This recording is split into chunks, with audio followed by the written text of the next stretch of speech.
Morning. What you saw in the video, the victims, the misery, the devastation, you also can see it in the caissons here in the museum. And especially caisson number 2 never fails to impress the visitors. And although it is over more than 60 years ago, the memory and the loss of lives are still felt for many people every day. And all that inspires me and motivates me to be active on the field of water and delta management. That's the reason why we are working for. Here you can see and feel what we are working for. And therefore it is very important that this museum is not only a museum but also a national historical documentation center, an expert center, to make the combination between the past and the future. And we not only have to look in the past, we have to face the future. And you are the future for our Delta workers. And because we can never say it will not happen again. There is no guarantee it will not happen again. You can see it in the video. Not only safety is a problem, but also climate change, sea level rising, and all the other problems we have to cope with in the world. And look around you, not only here, but all over the world. It happens every day. It happens every year. Unfortunately, we have to say it is business as usual, flood disasters. And how can we cope with that? That's our challenge. And the key words, therefore, are prevention, spatial planning and policy, and emergency response. The themes and the keywords for this conference. And that's easily said, but not easily realized. But speaking about prevention, we think of building dikes, clay, storm surge barriers, concrete, hard infrastructure. And you see in the Delta works here around you in the southwestern part of the Netherlands, we have many dikes, we have a lot of clay, barriers, and concrete. But nowadays we also see the negative aspects of it. The negative aspects when you only look in clay and concrete. And what are the negative aspects, especially the ecological aspects? Water quality problems caused by the building of delta constructions. We cut off the main rivers from flowing out here in the delta, with all the problems of them. And not only these techniques of the past, but also the new techniques came up. Not only steel, dikes and concrete, but also building with nature. I hope you are already familiar with that. And after the disaster of 1953, the main principle, the leading principle was never again. We have to shorten the coastline. We have to build strong dikes and barriers to be safe behind them. But nowadays, we have also taken into account other interests, much more. Of course, first of them, the flood safety standards, but also ecology, water quality, spatial quality, fishery, leisure, shipping, tidal energy, etc., etc. All these themes were not an issue in the past, but nowadays they are.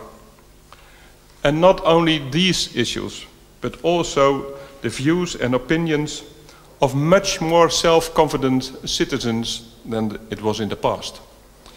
In the 50s and the 60s, views and opinions of citizens, that was not an issue. We have to build dikes, we have to construct our safety. We have no time to discuss other interests.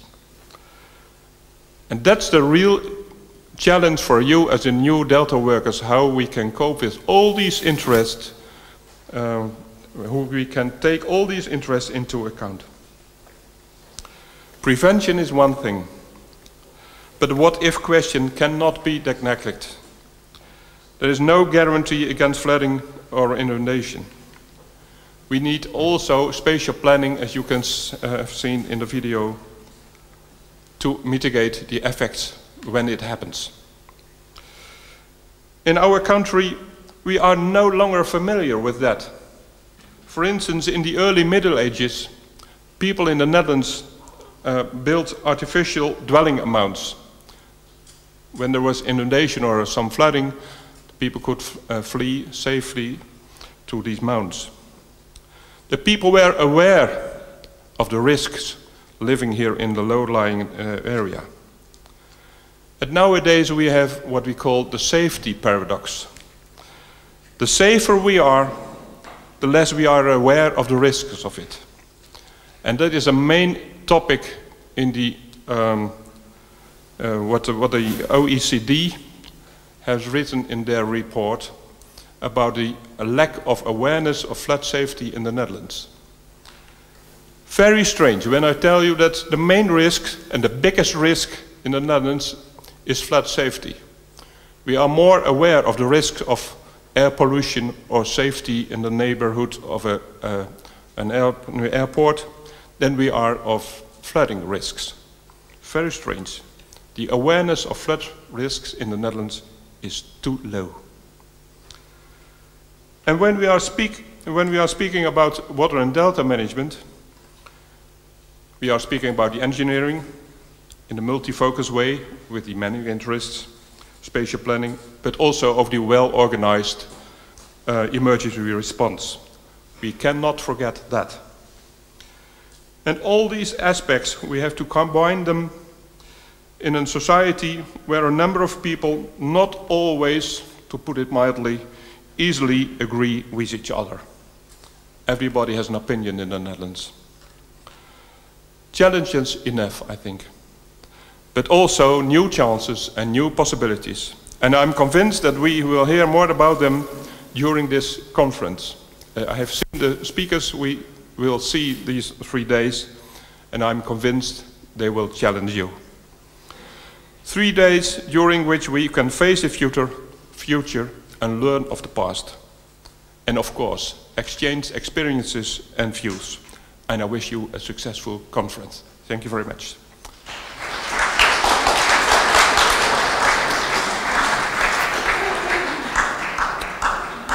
But now I have another problem. A serious problem. May I invite now to come immediately here Bart de Witte. Where he is. Just come over here, please. Stand up here.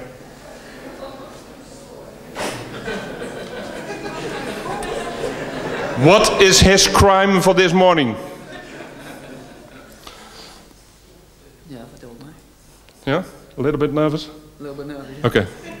You are the 80,000th visitor today.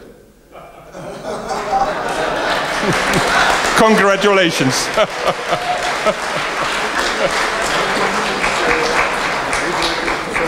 Daar hoort ook een mooi boek bij. Alsjeblieft. Nou, vooruit. En dan moet je nog even een beetje voor de foto. Even kijken. Net wat leuk vindt.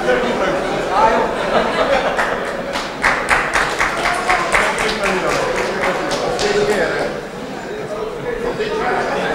80.000ste van dit jaar. Ja.